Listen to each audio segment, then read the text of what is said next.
Hi guys, దేవి నవరాత్రుల్లో 7వ రోజు అమ్మవారికి ప్రసాదం కదంబం ఎలా చేయాలో చూసేద్దాం. ఫస్ట్ కుక్కర్లోకి 1 కప్పు వరకు బియ్యం, 1/2 కప్ వరకు కందిపప్పు వాష్ చేసుకుని 1 కప్పు బియ్యానికి 1/2 కప్పు పప్పుకి 5 గ్లాసుల వరకు వాటర్ వేసుకుని దాంట్లోని కొద్దిగా సాల్ట్, కొద్దిగా పసుపు వేసుకుని 5 విజిల్స్ వచ్చే వరకు కుక్ చేసుకోవాలి.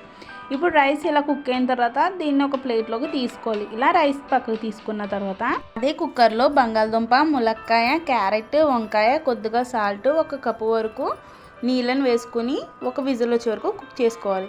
ఇప్పుడు కొద్దిగా చింతపండుని తీసుకుని నానబెట్టుకుని గుజ్జుని తీసుకుని పక్కన ఉంచుకోవాలి. వెజిటేబుల్స్ కుక్ అయిపోయాయి. మీ దగ్గర ఏ వెజిటేబుల్స్ ఉన్నా ఉల్లిపాయ తప్ప అన్నీ వేసుకోవచ్చు ప్రసాదం కోసం. ఇప్పుడు కడాయి పెట్టుకుని దాంట్లో 2 స్పూన్ల వరకు నెయ్యి వేసుకోవాలి. నెయ్యి హీట్ అయిన తర్వాత జీలకర్ర అండ్ 2 రెమ్మల వరకు కరివేపాకు వేసుకొని బాగా ఫ్రై చేసుకోవాలి లో ఫ్లేమ్లో పెట్టుకొని. ఇలా ఫ్రై అయిన తర్వాత మనం ముందుగానే ఉడకబెట్టుకున్న వెజిటేబుల్స్ను వేసుకోవాలి అండ్ పెట్టుకున్న చింతపండు గుజ్జుని వేసుకోవాలి. దీంట్లోనే టేస్ట్కి సరిపడా సాల్ట్, కొద్దిగా పసుపు వేసుకొని ఒకసారి మిక్స్ చేసుకోవాలి అండ్ దీంట్లోనే కొద్దిగా సాంబార్ పొడి కూడా వేసుకోవాలి. ఇలా సాంబార్ పొడి వేసిన తర్వాత ఇదంతా కలిసే విధంగా ఒకసారి మిక్స్ చేసుకోవాలి.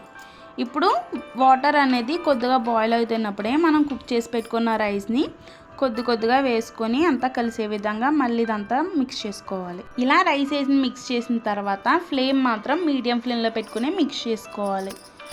అండ్ ఫైనల్లీ కదంబం అయితే రెడీ అయిపోయింది.